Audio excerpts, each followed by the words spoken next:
नमस्कार.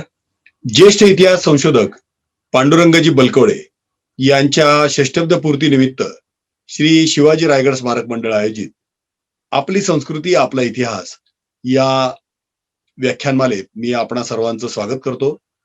आपल्या आजच्या वक्त्या आहेत डॉक्टर रमा रवींद्र लोहकरे. डॉक्टर रमा लोहकरे यांनी इतिहास हा विषय घेऊन MA ची पदवी प्राप्त केली आहे. त्याचप्रमाणे इंडोलॉजी किंवा प्राचीन भारतीय विद्या या विषयामध्येही त्यांनी MA ची पदवी मिळवलेली आहे. त्यांनी किल्ले रायगडावरील राजकीय बदल एक ऐतिहासिक दृष्टिकोन हा विषय घेऊन PhD ची पदवी प्राप्त केलेली आहे. डॉक्टर रमा लोहकरे यांनी किल्ले रायगडावरील वास्तूंच्या पुनर्निर्माणावर आधारित एक 3 डायमेन्शनल ॲनिमेशन फिल्म तयार केली आहे. त्याचबरोबर त्यांनी प्रतापगडचा रणसंग्राम या नावाची किल्ले प्रतापगडाचं दर्शन घडवणारी आणि इतिहास सांगणारी एक शॉर्ट फिल्मही तयार केलेली आहे. आजच्या व्याख्यानाचा विषय किल्ले रायगडावरील राजकीय बदल आणि वास्तुस्थापत्य हा देखील त्यांच्या PhDच्या संशोधनातूनच समोर आलेला आहे. किल्ले रायगडावर विविध कालखंडातील विविध राजवटींच्या मुळे जे वेगवेगळे बदल होत गेले त्या बदलांचा आढावा घेणारा, त्याचप्रमाणे किल्ले रायगडाची दुर्गमता आणि अजिंक्यत्व तसेच हिंदवी स्वराज्याच्या राजधानीसाठी किल्ले रायगडाची निवड होण्याची भौगोलिक आणि ऐतिहासिक कारणे या सर्वांची मांडणी आजच्या या व्याख्यानात डॉक्टर रमा लोहकरे करणार आहेत.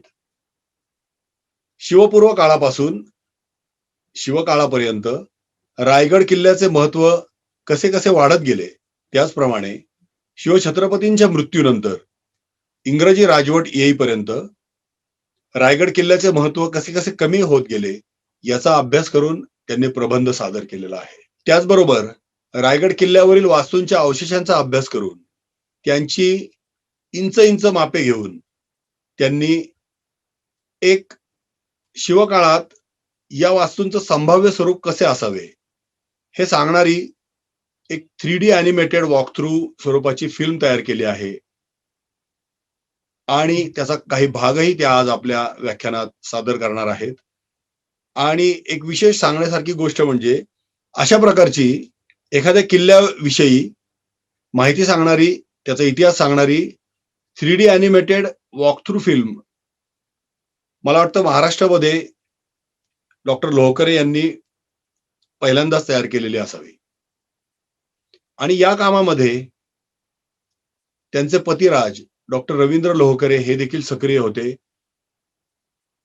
त्यांनी सर्व ऋतूतल्या रायगडाचे सुमारे 4000हून अधिक फोटो काढलेले आहेत आणि त्यासाठी सकाळचा रायगड, दुपारचा रायगड, संध्याकाळचा रायगड, रात्रीचा रायगड, पहाटेचाही रायगड, त्याचप्रमाणे वेगवेगळ्या बाजूंनी दिसणारा रायगड असे रायगडाचे विविध प्रकारचे फोटो त्यांनी घेतलेले आहेत आणि त्यासाठी कित्येक वर्ष रायगडावर वेगवेगळ्या ऋतूंमध्ये ते जात होते. याशिवाय त्यांनी मूड्स ऑफ रायगड असा एक फोटोंचा संग्रह देखील या निमित्ताने केलेला आहे आणि या फोटोंसाठी त्यांना आदरणीय गोनी दांडेकरांच्या स्मृत्यर्थ दिला जाणारा मृण्मय पुरस्कार देखील प्राप्त झालेला आहे. ही ॲनिमेशन फिल्म तयार करत असताना त्यांनी पद्मविभूषण आदरणीय बाबासाहेब पुरंदरे यांचे देखील मार्गदर्शन घेतलेले आहे. रायगड किल्ल्याच्या पायथ्याशी पाचाड येथे त्यांनी एक रायगड विषयक इन्फॉर्मेशन सेंटर उभं करण्याचं ठरवलेलं आहे. त्यामध्ये रायगड विषयीचं एखादं संग्रहालय किंवा रायगडची ॲनिमेटेड फिल्म दाखवली जाईल किंवा रायगड किल्ल्याचं एखादं मिनिएचर किंवा मॉडेल तयार केलं जाईल, असा त्यांचा यामधून विचार आहे. आणि अशा पद्धतीने रायगड किल्ल्यासंबंधित हे पती-पत्नी खूप मेहनत घेऊन गेली अनेक वर्ष कोणत्याही प्रकारचा गाजावाजा न करता, जाहिरात न करता निष्ठेने आपलं काम करत आहेत. या दाम्पत्याविषयी आणखीन एक गोष्ट मला आवर्जून सांगावीशी वाटते, की रायगड परिसरातील आणि रायगड किल्ल्यावरील रहिवाशांना देखील ते वैद्यकीय किंवा अन्य स्वरूपातील तातडीची मदत आवर्जून करत असतात. आणि किल्ल्याच्या परिसरात हे दाम्पत्य यासाठी अतिशय सुपरिचित आहे. मी डॉक्टर रवींद्र लोहकरे आणि डॉक्टर रमा लोहकरे यांचं श्री शिवाजी रायगड स्मारक मंडळातर्फे स्वागत करतो आणि त्यांना धन्यवादही देतो. आणि डॉक्टर लोहकरे यांनी आपलं या व्याख्यानाचं आजचं पुष्प गुंफावं अशी मी त्यांना विनंती करतो. धन्यवाद. नमस्कार, मी डॉक्टर रवींद्र शिवराम लोहकरे. सर्वप्रथम श्री पांडुरंगराव बलकवडे यांच्या 61 वर्षानिमित्त श्री शिवाजी रायगड स्मारक समितीने जी व्याख्यानमाला आयोजित केलेली आहे त्याच्यामध्ये बोलण्याची मला आणि माझ्या पत्नीला संधी दिली याच्याबद्दल मी त्यांचा आभारी आहे. माझ्या रायगड प्रेमाची आणि फोटोग्राफीची सुरुवातच एका ICUमध्ये झाली. साधारण 1989मध्ये आदरणीय बाबासाहेब पुरंदरे पुणे हॉस्पिटलच्या ICUमध्ये ॲडमिट होते. त्यांना हृदयविकाराचा प्रॉब्लेम झाला होता. त्यावेळी मी त्यांच्याबरोबर रात्री झोपलेलो होतो, ICUमध्ये होतो. पहाटे 4 वाजता त्यांनी मला जवळ बोलवलं. ऑक्सिजनचा मास्क त्यांनी तोंडापुढून काढला आणि चर्चा सुरू केली रायगडाबद्दल. मला सर्वप्रथम आश्चर्य वाटलं, हा माणूस रात्री 4 वाजता सुद्धा डोक्यामध्ये रायगडाचा विचार करतो आहे. याचं मला खरोखर आश्चर्य वाटलं. त्यानंतर त्यांनी जी काही प्रेरणा दिली ती मला आयुष्यभर पुरली. त्यावेळी त्यांनी मला सांगितलं, डॉक्टर तुम्ही रायगडाविषयी अत्यंत प्रेम बाळगून आहात, इतिहासाविषयी तुम्हाला आदर आहे आणि तुमची फोटोग्राफीही मला आवडते, तर तुम्ही नियोजन करून रायगडाची फोटोग्राफी सुरू करा. गेलात की फक्त काढले 4 फोटो असं न करता अभ्यासपूर्ण फोटोग्राफीला सुरुवात करा.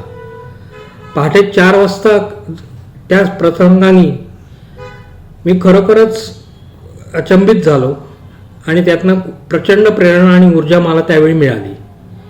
त्यानंतर पुढल्या 8 वर्ष मी, माझी पत्नी आणि माझे मित्रवर्ग जेव्हा वेळ मिळेल तेव्हा आम्ही रायगडावर जात होतो.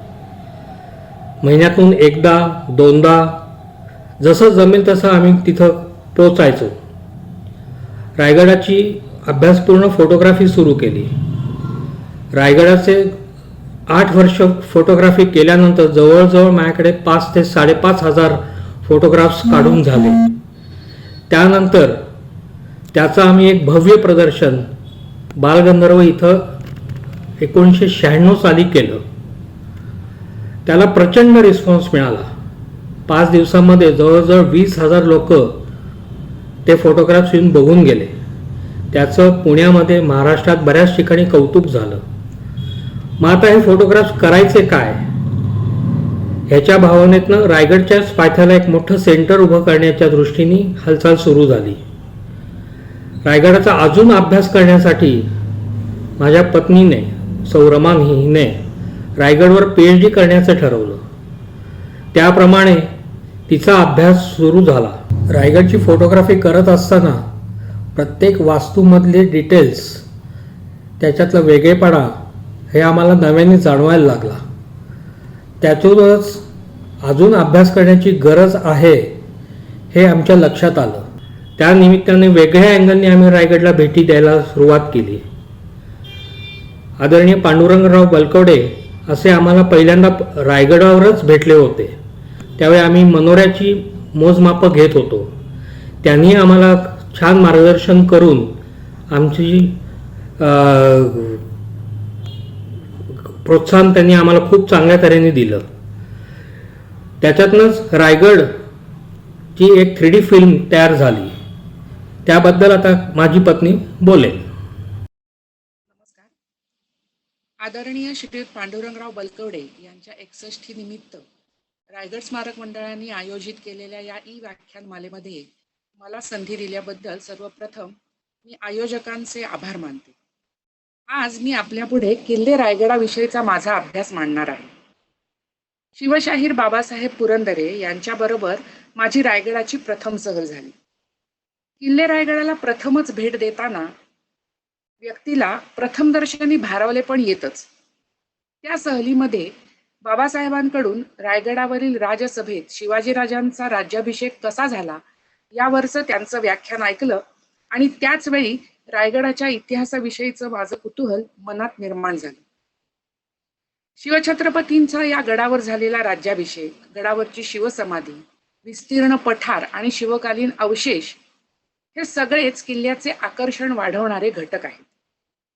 प्रथम भेटीनंतर या सर्व बाबींच्या आकर्षणामुळे माझी रायगडाच्या भेटींची संख्या वाढायला लागली. या भेटींबरोबरच एकीकडे रायगडाच्या इतिहासासंबंधी माहिती मिळवणं सुरू होतं. रायगडाच्या इतिहासाबरोबरच त्याचं भौगोलिक स्थान, रचना, नैसर्गिक अजिंक्यता इत्यादी अभ्यासाची गरज वाटू लागली. शास्त्रोक्त पद्धतीने अभ्यास करता यावा यासाठी PhD ला रायगड हा विषय घेऊन मी ऍडमिशन घेतली आणि यथावकाश पदवी प्राप्त झाली. एखाद्या किल्ल्याचा इतिहास जाणून घेताना सर्वप्रथम त्याचं भौगोलिक स्थान जाणून घेणं महत्वाचं ठरतं. किंबहुना त्या स्थानामुळेच त्या किल्ल्याला त्याचं ऐतिहासिक महत्व प्राप्त झालेलं असतं. हिंदवी स्वराज्याची राजधानी म्हणून किल्ले रायगडाचा विचार करताना रायगडाच्या भौगोलिक स्थानाचा विचार करणं आवश्यक ठरतं. रायगड किल्ला वसलेला आहे कोकणात म्हणजेच पश्चिम महाराष्ट्रात. महाराष्ट्राच्या पश्चिम भागी खड्या असलेल्या सह्याद्रीचे अनेक डोंगर फाटे पूर्वेला देश पठारावरती 50-60 किलोमीटर पेक्षाही अधिक लांबवर पसरलेले आहेत. ह्या डोंगर सोंडांपैकी सातमाळा पर्वतरांग, बालाघाट पर्वतरांग आणि महादेव पर्वत श्रेणी या महाराष्ट्रात विस्तारलेल्या सह्याद्रीच्या शाखा. यापैकी महादेव पर्वत श्रेणीतील एका उंच एकांड्या पर्वत शिखरावर किल्ले रायगड वसलेला आहे. गडदुर्गांच्या बलाबलाचा विचार जसा त्याच्या बांधणीवरून करता येतो तसाच तो ज्या ठिकाणी वसवला गेला आहे त्या ठिकाण्याभोवतालच्या परिस्थितीवरूनही करावा लागतो. रायगड किल्ला हल्लीच्या रायगड जिल्ह्यातल्या महाड तालुक्यापासून 24 किलोमीटर अंतरावर आहे. भूगोलावरती या किल्ल्याचं अचूक स्थान आहे उत्तर अक्षांश 18°14 कला. भूगोलावर या किल्ल्याचं अचूक स्थान आहे उत्तर अक्षांश 18°14 कला आणि पूर्व रेखांश 73°30 कला. समुद्र सपाटीपासून रायगडाची उंची आहे 2851 फूट म्हणजेच 870 मीटर. हा किल्ला ज्या डोंगरावर आहे तो डोंगर सभोवताली तुटलेल्या कड्यांमुळे सह्याद्रीच्या मुख्य डोंगर रांगेपासून विलग झालेला आहे. अनेक उत्तुंग पर्वत शिखर, भयावह कडे, अस्पर्शित अशा डोंगर कड्यांनी रायगड घेरलेला आहे. या डोंगर रांगेच्या घेराप्रमाणेच गांधारी आणि काळ या कोकण गंगांनीही रायगडाला वेढलेलं आहे. या नद्यांमुळे रायगडाचं निसर्गतःच खंदकाचं संरक्षण रायगडाला लाभलंय. तख्ताचा गड अशी ओळख असलेल्या रायगडाला ऐतिहासिक कागदपत्रांमधून अनेक नावांनी संबोधलेलं दिसतं. उदाहरणार्थ तणस, रासिवटा, नंदादी, बदेनूर, शिवलंका, भिवगड, राहीर, रायगिरी, राजगिरी, रायरी अशी अनेक नावं आढळतात. युरोपियन लोकांनी याला नाव ठेवलं होतं पूर्वेकडील जिब्राल्टर. केळदी नृपविजयम या नावाच्या ऐतिहासिक कानडी काव्यातही याचा उल्लेख भूतलावरती आश्चर्यकारक म्हणून गणला गेलेला रायरी असा केलेला आढळतो. औरंगजेबानेही याला उत्तमगड असं संबोधलेलं दिसतं. राजगड, पन्हाळा यासारखे महत्वाचे किल्ले ताब्यात असतानाही राजधानी म्हणून शिवाजीराजांनी रायगडाची निवड केली. यामागची कारणं समजून घेताना आपल्याला तत्कालीन राजकीय परिस्थितीचा आढावा घेणं आवश्यक आहे. ऑक्टोबर 1636 मध्ये निजामशाही सल्तनत वाचवण्याच्या बहाण्याखाली एक स्वतंत्र सत्ता चालवण्याचा प्रयत्न शहाजीराजांनी केला, पण तो उधळला गेला आणि त्यांना आदिलशाही सल्तनतीत 12,000 स्वारांचे सरदार म्हणून पुनश्च चाकरी करणं भाग पडलं. त्याचबरोबर त्यांची रवानगी कर्नाटकात केली गेली. त्याच वेळेला शहाजीराजांना पुणे परगण्याची जहागीर दिली होती आणि मोकासदारीही मिळालेली होती. या पुणे परगणातल्या 36 गावांचा मोकासा शहाजीराजांनी शिवाजीराजांच्या नावे करून दिला होता. परंतु राजकीय परिस्थितीमुळे या सर्व प्रदेशात पुंड पाळेगार माजून अराजक निर्माण झालेलं होतं. कर्नाटकातील जहागिरीवर जाण्यापूर्वी शहाजीराजांनी पुणे जहागिरीच्या व्यवस्थेसाठी दादोजी कोंडदेवांना आपलं कारभारी म्हणून नेमलेलं होतं. फेब्रुवारी 1641 मध्ये शिवाजीराजे आणि जिजाऊ कर्नाटकात बंगळूर येथे शहाजीराजांच्या भेटीसाठी म्हणून गेले. बंगळुराहून परतताना म्हणजे इसवी सन 1642 मध्ये शहाजीराजांनी संपूर्ण पुण्याची जहागीर शिवाजीराजांच्या नावे करून दिलेली होती. पुण्याच्या पश्चिमेकडील मावळ खोऱ्यामध्ये अनेक वर्षांपासून मावळे देशमुखांची अनेक घराणी अनेक पिढ्यांपासून नांदत होती. डोंगर दऱ्यांचा प्रदेश, अत्यधिक पाऊस, दळणवळणाची पूर्ण अव्यवस्था या कारणांमुळे निजामशाही किंवा आदिलशाही सत्ता या भागावरती प्रत्यक्ष प्रभुत्व गाजवू शकत नव्हती. या खोऱ्यांमधले वतनदार देशमुख या सत्तांचं नामधारी वर्चस्व मान्य करत, पण या खोऱ्यांमध्ये प्रत्यक्षात अनिर्बंध सत्ता या वतनदारांचीच चालत असते. आपापल्या वतनांच्या संरक्षणाकरता हे वतनदार पदरी सैन्य बाळगत, प्रसंगी पुंडावाही करत. पुणे जहागिरीची व्यवस्था लावताना या सर्व बळजोर वतनदारांना संघटित करण्याचं काम दादोजींनी आणि शिवाजीराजांनी साम दाम दंडभेद या नीतीने करण्यास सुरुवात केली. पुणे जहागिरीची व्यवस्था लावण्याच्या बहाण्याने शिवाजीराजांनी कोंडाणा, तोरणा, रोहिडा हे किल्ले ताब्यात घेतले. या प्रयत्नात असतानाच शिवाजीराजांच्या मनात स्वराज्य उभारण्याची ईर्ष्या निर्माण झाली. सुरुवातीला स्वराज्याचं क्षेत्र मर्यादित होतं. त्यावेळेस कोंडाणा, तोरणा, रोहिडा इत्यादी किल्ल्यांनी घेरलेल्या मुरुंबदेवाच्या डोंगरावरती शिवरायांनी राजगड किल्ला बांधला. इसवी सन 1659 मध्ये विजापूरचा सरदार अफजल खान याच्या वधानंतर काढलेल्या प्रचंड मोहिमेमध्ये शिवाजीराजांनी किल्ले पन्हाळ्यावरती ताबा मिळवला होता. पन्हाळा हा आदिलशाहीचा महत्वाचा किल्ला. पन्हाळा मजबूत आहे, विस्तीर्णही आहे, पण विजापूरवर किंवा विजापुरी मुलखावर, कोकणात तसं देशावरती हल्ला कुठेही स्वारी करण्यासाठी पन्हाळा हे मध्यवर्ती बळकट ठाण होतं. पण स्वराज्याचे मुख्य शत्रू असलेल्या आदिलशाहीची राजधानी विजापूर ही पन्हाळ्यापासून जवळ आहे. त्यामुळे शत्रूच्या सैन्याची धाड ही पन्हाळा राजधानी स्वराज्याची राजधानी केल्यास शत्रू सैन्याची पहिली धाड ही राजधानीवरच येते याची जाणीव शिवाजीराजांना होती. मराठ्यांच्या युद्ध पद्धतीचं वैशिष्ट्य होतं ते म्हणजे गनिमी कावा. त्याला पूरक ठरणारी भौगोलिक रचना पन्हाळ्याच्या आसपास नाही. त्यामुळे पन्हाळा स्वराज्याची राजधानी होणं श्रेयस्कर होतं. स्वराज्याचं क्षेत्र मर्यादित होतं तोपर्यंत राजधानी म्हणून राजगड योग्य होता. पण राजगड घाट माथ्याच्या तोंडाशी, रहदारीच्या खोऱ्याच्या कडेवर आणि मैदानी आक्रमणाच्या टप्प्यात पुण्यापासून जवळ असल्यामुळे होता. इसवी सन 1660च्या मुघल सरदार शाहिस्ते खानाच्या स्वारीच्या वेळेस त्याचं सैन्य राजगडाच्या पायथ्याशी येऊन जाळपोळ, लुटालूट करून गेलं होतं. राज्याच्या राजधानीपर्यंत शत्रूला सहज शिरकाव करता यावा ही गोष्ट स्वराज्याच्या संरक्षणाच्या दृष्टीने योग्य नव्हती. शिवाय राजगडावर विस्तीर्ण पठार नाही, त्यामुळे वाढत्या स्वराज्याच्या कामकाजाच्या दृष्टीनेही राजगड सोयीचा ठरत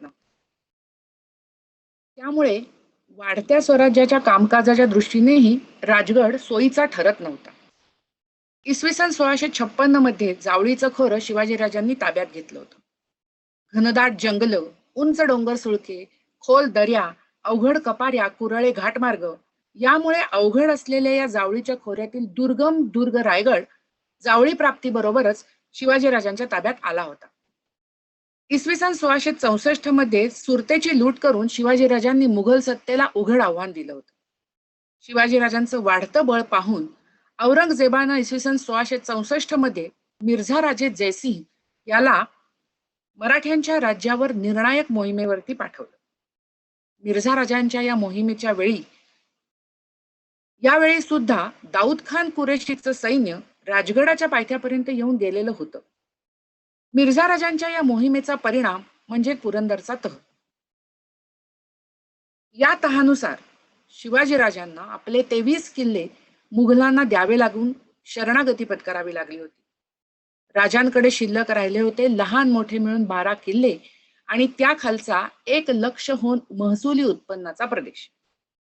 या शिल्लक राहिलेल्या 12 किल्ल्यांमध्ये राजगडाबरोबरच रायगडही होता आणि देशावरच्या मुलखापेक्षा कोकणातला प्रदेश जास्त होता. तेव्हा कोकणातला प्रदेश हेच मुख्य स्वराज्य राहिल्यामुळे त्या प्रदेशातला महत्वाचा किल्ला रायगड हा राजधानी करणं श्रेयस्कर ठरणार होतं. तत्कालीन युद्धांमधून पोर्तुगीज, डच, इंग्रज यासारख्या परकीय सत्तांच्यामुळे तोफांचा वापर मोठ्या प्रमाणावर होऊ लागला होता. रायगडाच्या परिसरात तोफखान्याच्या कार्यक्षम हालचाली करणं जवळजवळ अशक्य होतं. मैदानी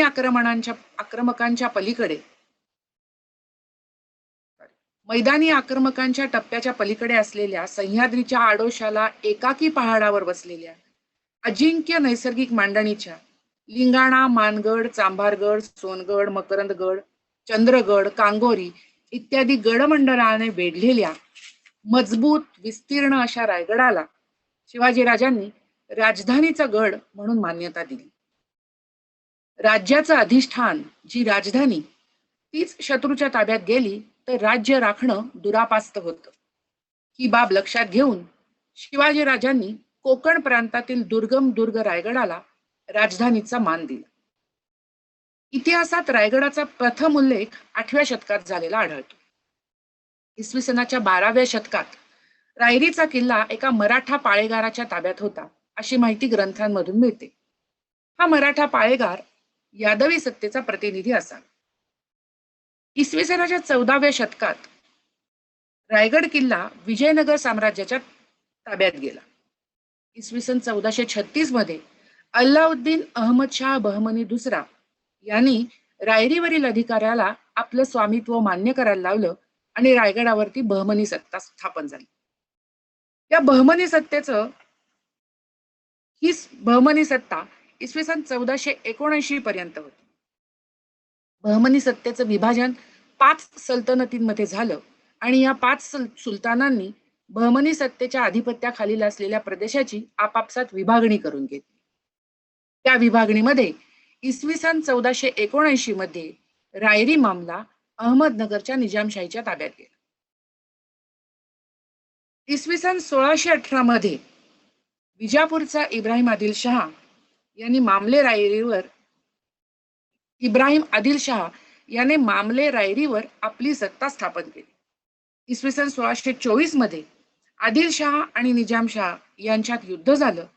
त्यात आदिलशहाचा पराभव झाला आणि मामले रायरी पुन्हा निजामशहाच्या ताब्यात. ही निजामशाही सत्ता रायगडावरती इसवी सन 1636 पर्यंत होती. इसवी सन 1636 मध्ये मुघल बादशाह शहाजहानने दख्खन प्रांतावरती स्वारी केली. निजामशाहीचा काही प्रदेश त्यावेळेस त्यांनी जिंकून घेतला असे मान्य केले. 6 मे 1636 रोजी मुघल बादशाह शहाजहान आणि आदिलशाह यांच्यात तह झाला. त्या तहानुसार निजामशाहीचा प्रदेश हा आदिलशाही आणि मुघल यांनी आपापसात वाटून घेतला. त्यानुसार रायरी मामला पुन्हा आदिलशहाच्या ताब्यात आला. जावळी प्रांत आणि रायरी यावर आदिलशाही अंमलदार म्हणून चंद्रराव मोऱ्यांची नियुक्ती केली गेली. इसवी सन 1656 मध्ये रायरी किल्ला आणि जावळीचा प्रांत शिवाजीराजांनी चंद्रराव मोऱ्यांवरती हल्ला करून आपल्या ताब्यात जिंकून घेतला. रायगड पाहून शिवाजीराजे अत्यंत संतुष्ट झाले. सभासदांनी लिहिलंय की राजा खासा जाऊन पाहता गड बहुत चखोट, चौतर्फा गडाचे कडे तासल्याप्रमाणे, 1.5 गाव उंच, पर्जन्य काळी कडियावर गवत उगवत नाही आणि धोंडा तासी एकच आहे.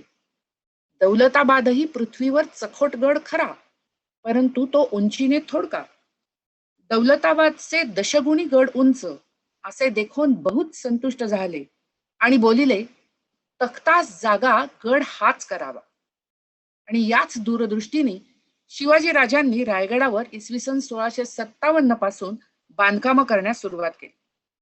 शिवाजी राजांच्या इमारती खात्याचा सुभेदार हिरोजी इंदलकर याने गडावरती पूर्वी असलेल्या जेमतेम इमारती पाडून गडाची नवीन उभारणी सुरू केली.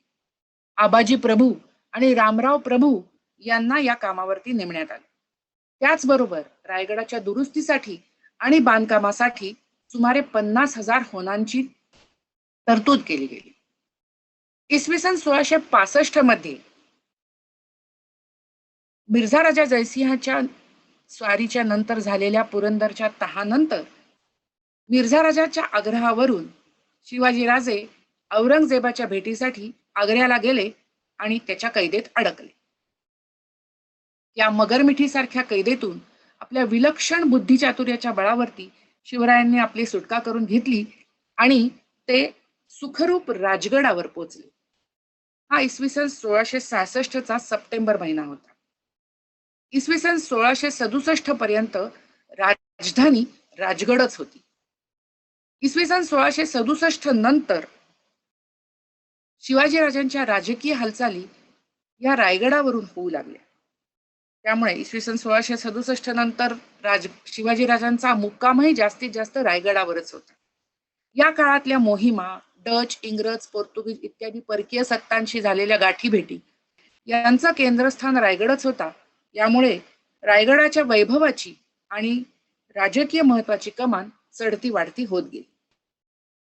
रायगडाच्या जीवन प्रवासातील सर्वोच्च आनंदाचा प्रसंग, वैभवाच्या कमानीचा कळस म्हणजे शिवाजी राजांचा राज्याभिषेक, स्वराज्याच्या सिंहासनाची निर्मिती, मराठी तख्ताची स्थापना. त्यानंतर इसवी सन 1680 मधला शिवाजी महाराजांचा मृत्यू झाला. इसवी सन 1689 मध्ये बादशाह औरंगजेबाने संभाजी महाराजांना पकडलं आणि त्यांची अमानुषरित्या हत्या केली.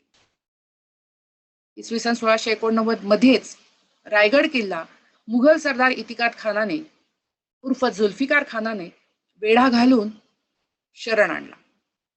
महाराणी येसूबाई साहेब आणि युवराज शाहू रजे यांना कैद केलं. इसवी सन 1707 मध्ये औरंगजेब दक्षिणेतून परत फिरल्यानंतर मुघलांनी हा किल्ला जंजिरेकर सिद्दीच्या ताब्यात दिला. औरंगजेबाच्या मृत्यूनंतर म्हणजे इसवी सन 1707 मध्येच शाहूराजे औरंगजेबाच्या कैदेतून सुटून महाराष्ट्रात आले. तरीही इसवी सन 1733 पर्यंत रायगडावरती सिद्दीचीच सत्ता होती. इसवी सन 1733 मध्ये शाहूराजांच्या वतीने बाजीराव पेशवे आणि श्रीनिवासराव प्रतिनिधी यांनी रायगडावरच्या सिद्धीस नामोहरम केलं. जून 1733 मध्ये रायगड पुन्हा मराठ्यांच्या ताब्यात आला. यानंतर पेशवाईच्या अखेरीपर्यंत रायगडावर मराठ्यांची सत्ता होती. इसवी सन 1817 पासून इंग्रज आणि मराठे यांच्यात युद्धाला सुरुवात झाली होती. मार्च 1818 मध्ये लेफ्टनंट कर्नल प्रॉथर रायगड पर्यंत पोहोचला. 25 एप्रिल ते 4 मे 1818 या काळामध्ये मोर्चे बांधून इंग्रजी तोफांचा भडीमार रायगडावरती सुरू झाला.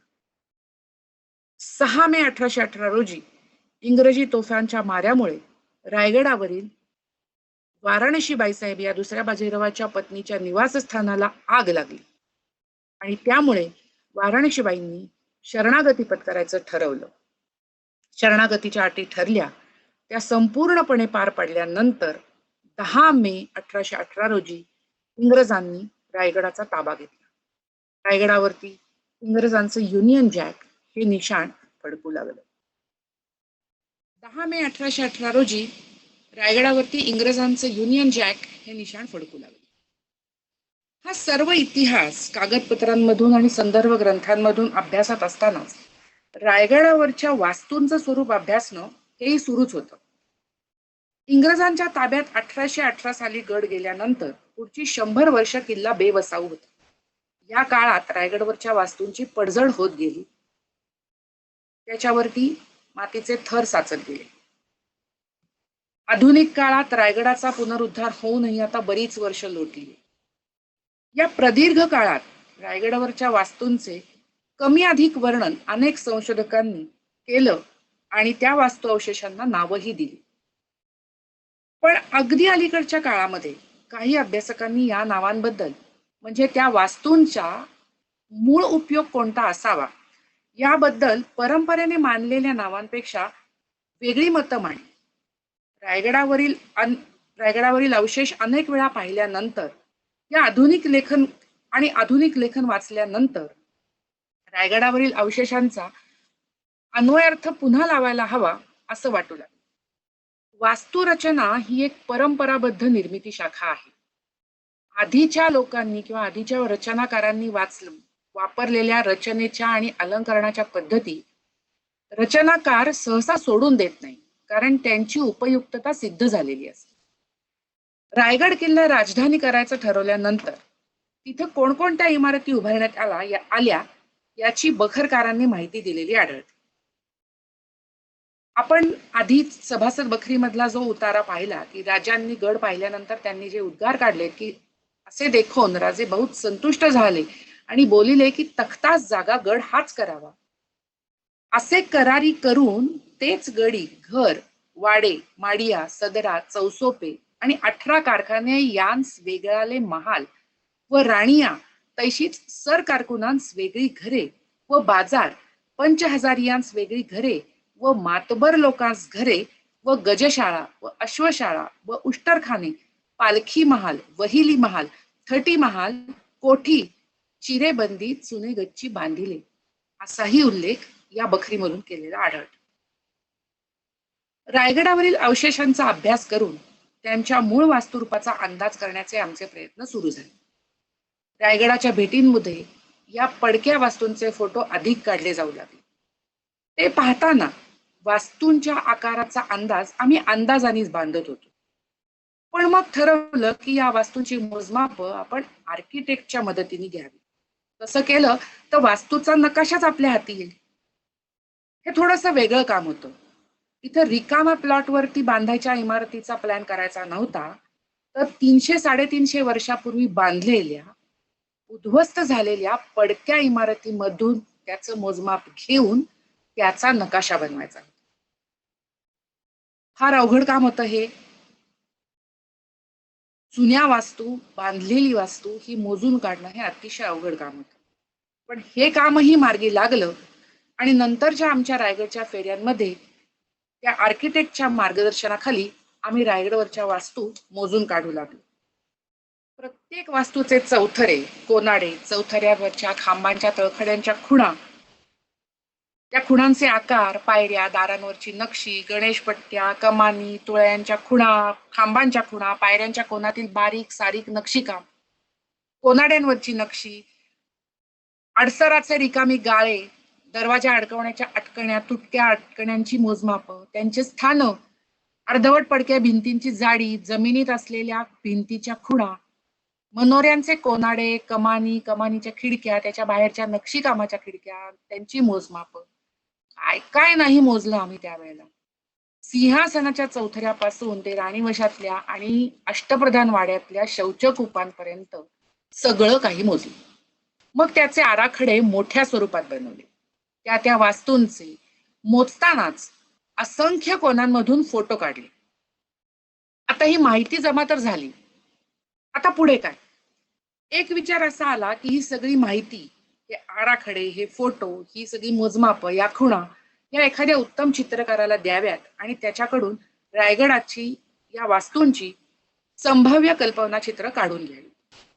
त्याच दरम्यान कॉम्प्युटरच्या साहाय्याने अशी रेखाटनं करता येतात अशी माहिती आम्हाला मिळाली. मग असं काम करायला कोण तयार होईल याचा शोध सुरू झाला.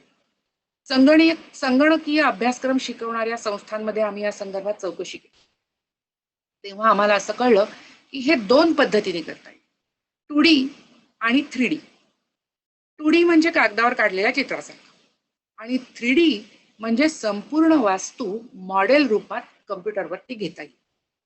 आता मोठाच लाभ झाला. म्हणजे या उद्ध्वस्त वास्तू पूर्वी कशा असतील ते आपल्याला प्रत्यक्ष बघता येईल. तेवढंच नाही तर त्या वास्तूंच्या अंतरंगातून कॅमेरा फिरवून आपल्याला ती वास्तू अंतर्बाह्य दाखवताही येईल. हे ऐकलं आणि आमच्या मनातल्या महत्वाकांक्षेनी उसळी मारली. एक एक वास्तू स्वतंत्र दाखवण्यापेक्षा रायगडवरच्या महत्वाच्या वास्तू म्हणजे संपूर्ण बालेकिल्ला, बाजारपेठ आणि जगदीश्वराचं मंदिर, नगारखाना इत्यादी वास्तू 3D रूपात उभारून त्या आतून बाहेरून कॅमेरा फिरवून रायगड रिक्रिएशनची संपूर्ण फिल्म आपण का तयार करू नये, हा विचार पक्का झाला आणि कामही सुरू झाले. वास्तूंची मोजमाप आणि फोटोज होतेच जवळ, पण आता हवी होती ती शिवकाळातील वास्तूंची रंगरूप. भिंतींचे, जमिनीचे, खांब, तुळया, खिडक्या, दारं, गणेशपट्ट्या इत्यादींचे पोत, त्यांची रचना, त्यांच्यावर असलेली नक्षी, जाळी, भिंतींची टेक्स्चर्स म्हणजेच पोत म्हणायचं, पडदे, लोड, तक्के, बैठकी यांचे प्रकार, रायगडावर असलेल्या वास्तूंशी साधर्म्य सांगणारी या त्यांचे वर्णन करणारे ओझरते उल्लेख असलेले काही साहित्य. अनेक ठिकाणी जाऊन जुन्या वाड्यांमधून आम्ही फोटो मिळवले. खिळे, मोळे, लाकडं, माती, दगड, चुना, रचनेच्या पद्धती, दारं, आडसर, खिडक्यांच्या जाळ्या, बैठकांचे प्रकार, असंख्य पद्धतींचे दिवे, हांड्या, झुंबर, समया, पडदे, गालीचे, खांबांवरची नक्षी, कठडे, लोडांवरची आवरणं, बैठकांवरच्या चादरी किंवा बैठकांवरची आवरणं, त्याच्यासाठी जरीकाठाची कापडं, त्यांचे पोत, त्यांचे रंग, काय काय साहित्य जमावं लागलं. प्रत्येक वास्तूची वेगळी परिमाणं आणि वेगळ्या रचना.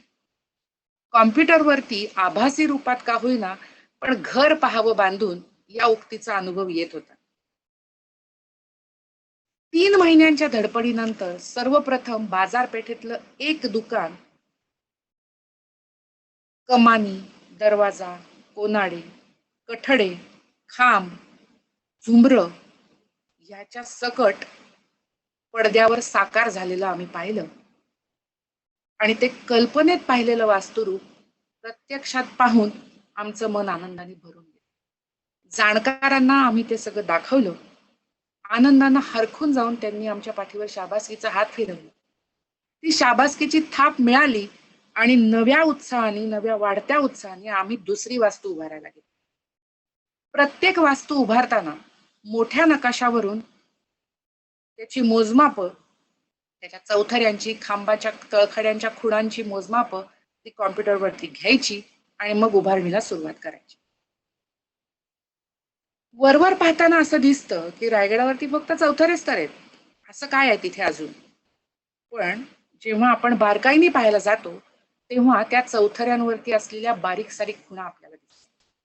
आम्ही मोजमाप घेतानाच या बारीक सारीक खुणा, त्यांची रचना, त्यांची जागा, त्या चौथऱ्यावर असलेली त्यांची जागा ही नकाशावरती नोंदवून घेतलेली होती. जोडीला त्यांचे फोटोही घेतलेले होते. त्यामुळे वास्तूचा चौथरा लांबी, रुंदी, उंची याच्या सकट कॉम्प्युटरवरती आला की या बारीक सारीक खुणा, खांबांच्या तळखड्यांच्या जागा, त्यातलं अंतर नकाशांवरून त्या चौथऱ्यावर उतरवायचं, म्हणजे चक्क त्याचं मॉडेल बनवायचं आणि मग ते नकाशावरच्या मापांप्रमाणे त्या त्या जागी आणून बसवायचं.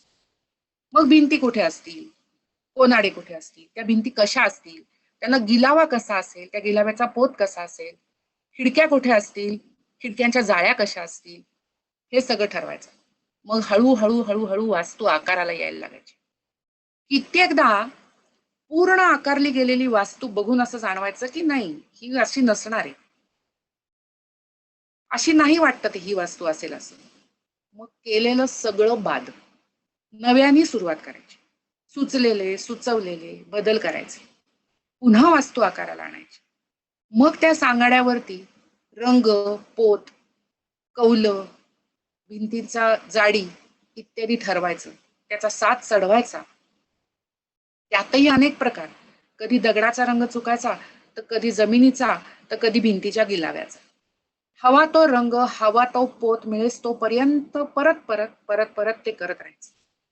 असं करता करता पहिल्यापासून या वास्तू आम्ही कमीत कमी प्रत्येक वास्तू 6 ते 7 वेळा उभारली, मोडली, पुन्हा उभारली. आता मेणा दरवाजा, राणी वसा, महादरवाजा, राजांचा महाल, मनोरे, कडाची जागा, राजसभा, सदर, बाजारपेठेतली दुकानं, जगदीश्वर मंदिर आणि नगारखाना इत्यादी वास्तू ह्याच पद्धतीने करता करता करता करता 7 ते 8 वर्ष लागली. पण कम्प्युटरचं कसं आहे की हे झालं म्हणजे संपलं असं होत नाही. त्याला मग कलर करेक्शन येतं. त्यातनं एकातनं दुसरं, दुसऱ्यातनं तिसरं पुढे होतच जातं. ती फिल्म तयार करायची होती. त्यामुळे मग त्याच्या कलर करेक्शन आलं, मग एडिटिंग आलं, स्काय, नॅरेशन, साऊंड हे सगळं आलं.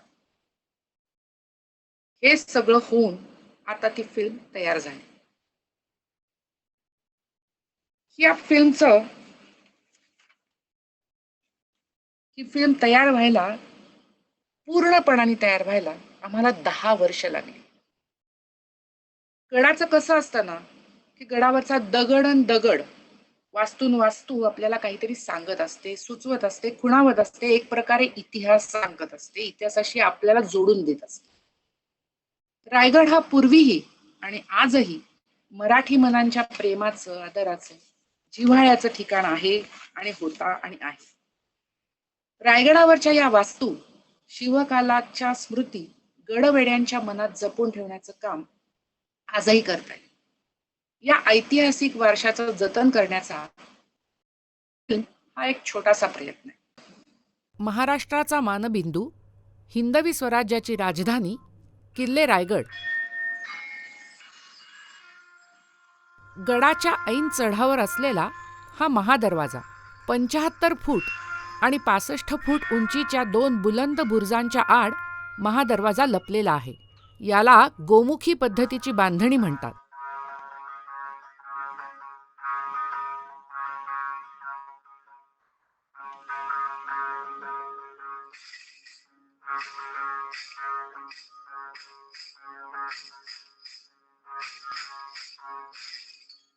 महादरवाजाचा दगडी उंबरा ओलांडून आत आल्यावर दोन्ही बाजूला पहारेकऱ्यांसाठी देवड्या आहेत. देवड्यांच्या समोरील छोट्याशा सपाटीवर पहारेकरी, तटसरनौबत, हवालदार अशा अधिकाऱ्यांच्या बैठकीसाठी असलेली ही सोप्यासारखी जागा.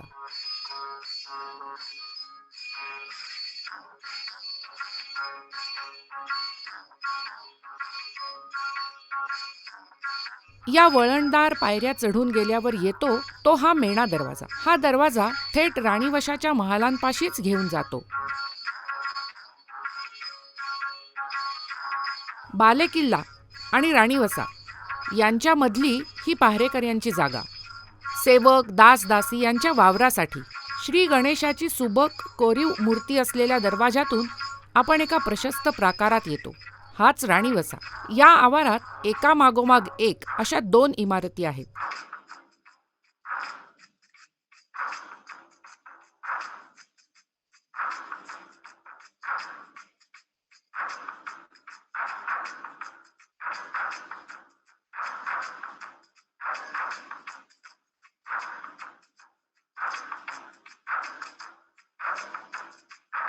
या आवारालाच जोडून स्वच्छतागृहांची सोय केलेली दिसते.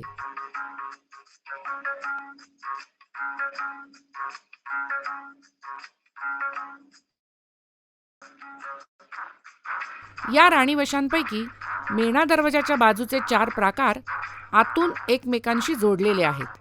या सर्वच महालांची रचना एकमेकांसारखीच आहे.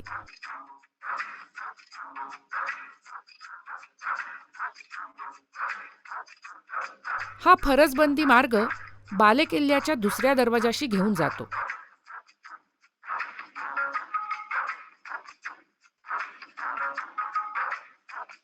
हा पालखी दरवाजा.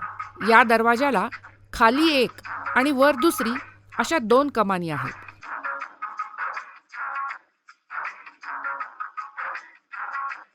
या दरवाजाच्या समोरच पहारेकरी आणि पालखीच्या भोयांसाठी पडवीसारखं बांधकाम केलेलं आहे.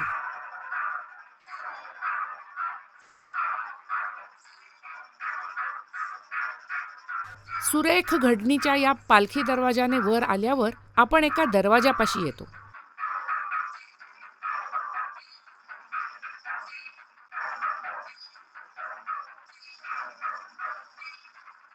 याच्या पलीकडे आहे राजवाडा, शिवछत्रपतींचं निवासस्थान.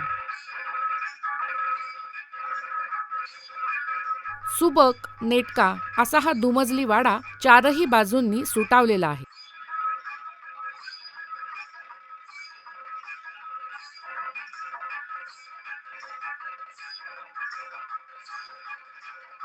राजवाड्याच्या खालच्या मजल्यावर दिवाणखाना, माजघर, सोपे अशी रचना आढळते.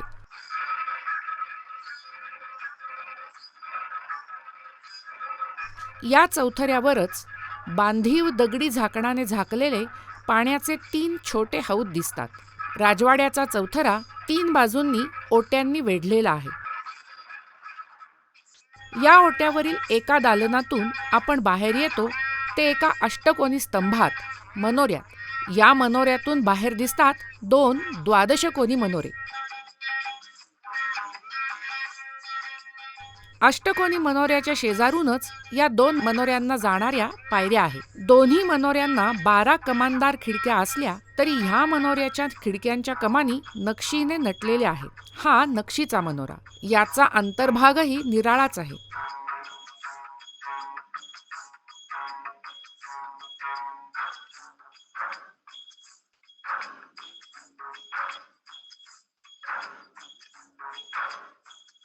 साध्या मनोऱ्याकडे जाताना मध्येच तटभिंतीतून वर येणारा चिरेबंदी बांधणीचा जिना दिसतो. या पायऱ्यांनी मनोऱ्याच्या तळमजल्यावर जाता येतं. हा साधा मनोरा.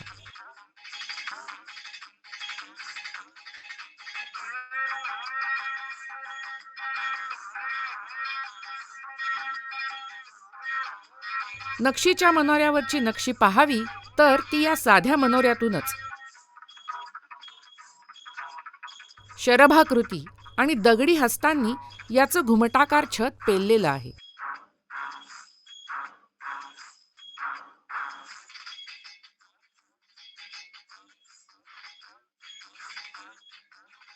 राजवाड्याच्या 3 बाजूंच्या ओट्यावरील या लहान लहान दालनांमध्येच महाराजांचं खाजगी वस्त्रागार, शस्त्रागार, दप्तरखाना, जवाहीरखाना, देवघर असावं.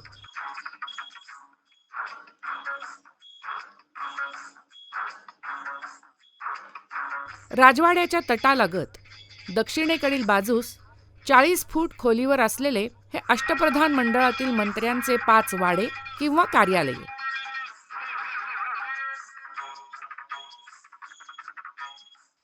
या वाड्यातील दालने आकाराने अत्यंत लहान आहेत.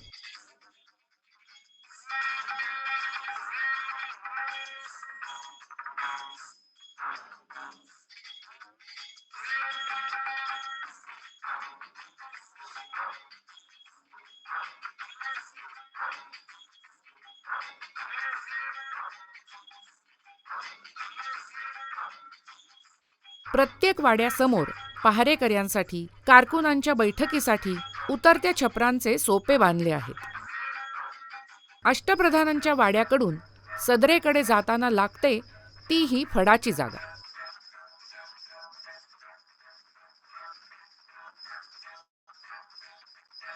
फड म्हणजे कारकुनी फड. गडाचा दैनंदिन कारभार पाहणारे अधिकारी, कारकून यांच्या बैठकीची, कागदपत्रे वगैरे ठेवण्याची ही जागा. एकापुढे एक सलग दालनांनी तयार झालेला लांबलचक ओटा.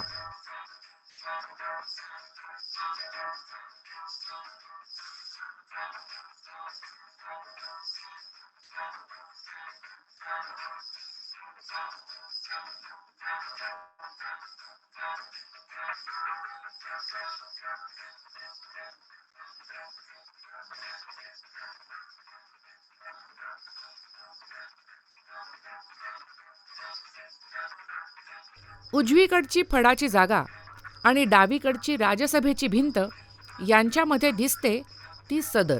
सदर म्हणजे बैठकीची जागा. सरदार, सल्लागार यांच्याशी विचारविनिमय करण्याची, परसत्तांच्या दूतांशी, वकिलांशी भेटण्याची जागा. हिला नौगजी सदर असंही म्हणतात.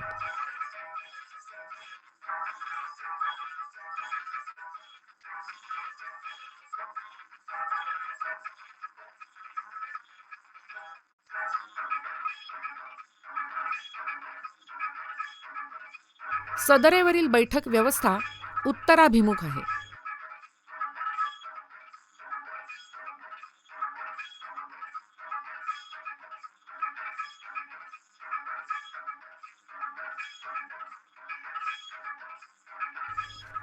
मनोऱ्यांप्रमाणेच रायगडाची अजून एक खास ओळख म्हणजे बाजारपेठ.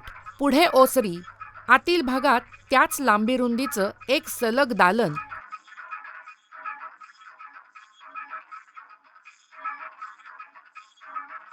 आणि मध्यभागी 2 लहान खोल्या अशी या वास्तूंची रचना आहे.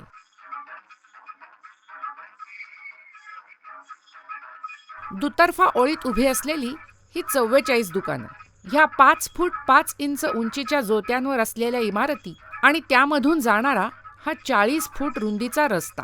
या रस्त्यावरून पुढे आल्यावर दूरवर दिसतो तो जगदीश्वर मंदिराचा कळस. या मंदिराकडे नेणाऱ्या रस्त्यावर दुतर्फा काही वाडेही आहेत.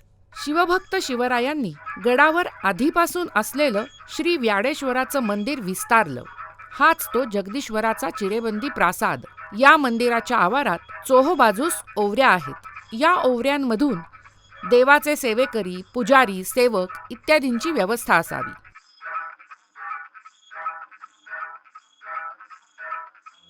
श्रीशैल्ये मल्लिकार्जुनम् उज्जैन्यां महाकालम् ओंकारम् अमलेश्वरम् परल्या वैजनाथं च डाकिन्यां भीमशङ्करम् सेतुबन्धे तु रामेशं नागेशं दारुकावने वाराणस्यां तु विश्वेशं त्र्यम्बकं गौतमी तटे हिमालये तु केदारं कृष्णेशं. जगदीश्वरासाठी स्वतंत्र छोटेखानी असा नगारखानाही उभारलेला आहे. या नगारखान्याच्या भिंतीतल्या शिलालेखात रायगडाचं वर्णन लिहून ठेवलंय. प्रासादो जगदीश्वरस्य जगतामानंददो नूज्ञया श्रीमच्छत्रपते शिवस्य नृपते सिंहासने तिष्ठतः शाके षाण्णव बाण भूमिगणनादानंद संवत्सरे ज्योतिराज मुहूर्त कीर्तिमहिते शुक्लेश सार्पे तिथौ वापी कूप तडाग राजिरुचिरम रम्यम वनम विथीकौ स्तंभे कुंभिगृहे नरेंद्र सदनै रंभ्रमलिहे मिहिते श्रीमद रायगिरौ गिराम विषये हीराजिना निर्मितो यावत चंद्र दिवाकरौ विलसतस्तावत समुजृंभते. जणू काही हे सारं वैभव शिवरायांनी जगदीश्वराच्या पायाशी अर्पण केलंय.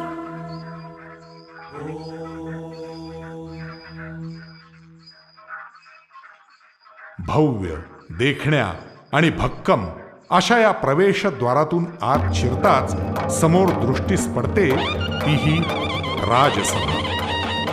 स्वराज्याची, मराठी मनाची, अवघ्या हिंदवी साम्राज्याची स्वप्न ज्यावर विराजमान झाली ते रत्नजडित सुवर्ण सिंहासन जिथे प्रतिष्ठापित केलं गेलं तीच ही राजसभा. राजसभेच्या मुख्य जोत्याची लांबी आहे 132 फूट आणि रुंदी आहे 51 फूट. या मुख्य जोत्यावर 7 फूट उंचीचा आणि 120 फूट लांब आणि 39 फूट रुंद असा चौथरा आहे. या प्रशस्त चौथऱ्यावर मध्यभागी आहे सिंहासनाची जागा. 9 फूट लांब, 8 फूट रुंद आणि 2 फूट उंचीच्या या चबुतऱ्यावरच शिवछत्रपतींचं सोन्याचं सिंहासन चमकत असणार. शिवरायांचा सिंहासनारोहणाचा अद्वितीय अलौकिक सोहळा या राजसभेत घडला.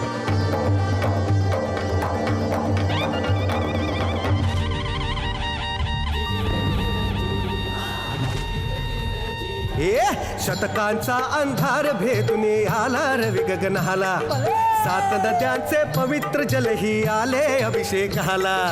महाराष्ट्राच्या देवदेवता प्रसन्न शिवरायाला राज्य हिंदवी आज जन्मले इथेच रायगडाला. राजसभेच्या वरच्या मजल्याचं ऐश्वर्य या 48 खांबांवरच तोललं गेलं. हा वरचा मजला म्हणजे राजांचा खासा राणीवसा, कन्या आणि इतर नातलग स्त्रियांच्या वावरासाठी केलेली खास जागा. इथूनच कुठून तरी माँसाहेबांनी राज्याभिषेकाचा मंगल क्षण न्याहाळला असेल. आपल्या पराक्रमी पुत्राला आशीर्वाद दिले असतील. इथेच कुठेतरी जगातल्या साऱ्या संपत्तीपेक्षा मौल्यवान असे त्यांचे आनंदाश्रू ओघळले असतील. ही जागा म्हणजे महाराष्ट्राचं घर. ही जागा म्हणजे महाराष्ट्राचा स्वर्ग. ही जागा म्हणजे महाराष्ट्राचं देवघर. इथेच झुकल्या परकीयांच्या गर्वोन्नत माना. इथे लाभला गौरव आले उधाण अभिमाना. इथे फेडिले पांग जाहली मायभूमी धन्य. नसा नसातून महाराष्ट्राच्या जागले चैतन्य. शिवराय छत्रपती झाले. हजारो कंठातून एकच गर्जना उठली, महाराज